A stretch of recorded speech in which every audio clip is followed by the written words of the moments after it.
নমস্কার বন্ধুরা, আজকে আমি বানিয়ে নিব ঢেঁড়সের চচ্চড়ি। তার জন্য দেখুন, এই যে ঢেঁড়স, অনেকে বলে এটাকে ভেন্ডি। এই ঢেঁড়স খুব সুন্দর করে কেটে ধুয়ে পরিষ্কার করে ভালো করে ধুয়ে নিয়ে আমি এটা চচ্চড়ি বানিয়ে নেব। ফেরা যাক। সবার প্রথমে আমি গ্যাসটা জ্বালিয়ে দিয়েছি, কড়াইটা গরম হচ্ছে।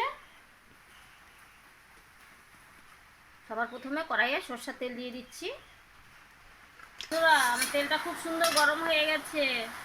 এইবার আমি ঢেঁড়সগুলো ছেড়ে দেবো।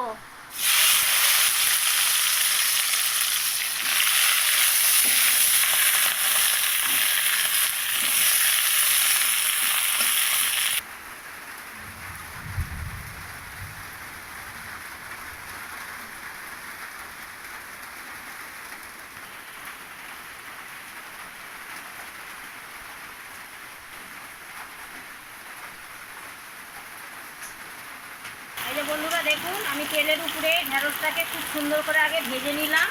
এইবার দিয়ে দেব লবণ, সঙ্গে লবণ দিয়ে দিচ্ছি।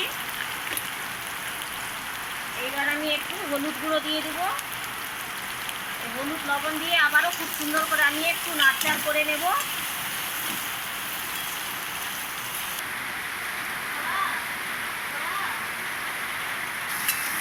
হলুদ লবণ দিয়ে খুব সুন্দর করে আমার ভাজা হয়ে গেছে ঢেঁড়সটা। এইবার আমি বেটে রাখা মশলাটা দিয়ে দেবো।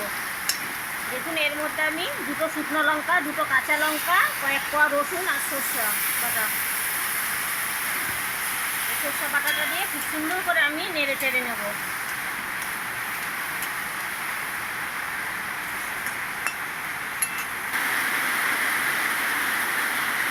প্রচণ্ড বৃষ্টি হচ্ছে বন্ধুরা, দেখুন অন্ধকার করে ঝুমঝুম করে বৃষ্টি।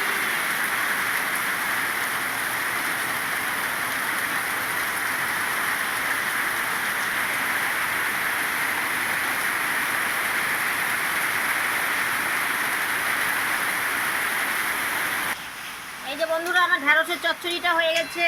আমি এখন একটু নামানোর আগে সামান্য একটু মিষ্টি দিয়ে দেব। দেখুন, সামান্য একটু মিষ্টি দিলাম, একটু নাড়চাড় করে নিলাম। আমার ঢেঁড়স চচ্চড়ি হয়ে গেছে। এবার আমি নামিয়ে নেব। এই যে বন্ধুরা, আমার ঢেঁড়সের চচ্চড়ি হয়ে গেছে। একটা পাত্রের মধ্যে নামিয়ে নিচ্ছি আমি।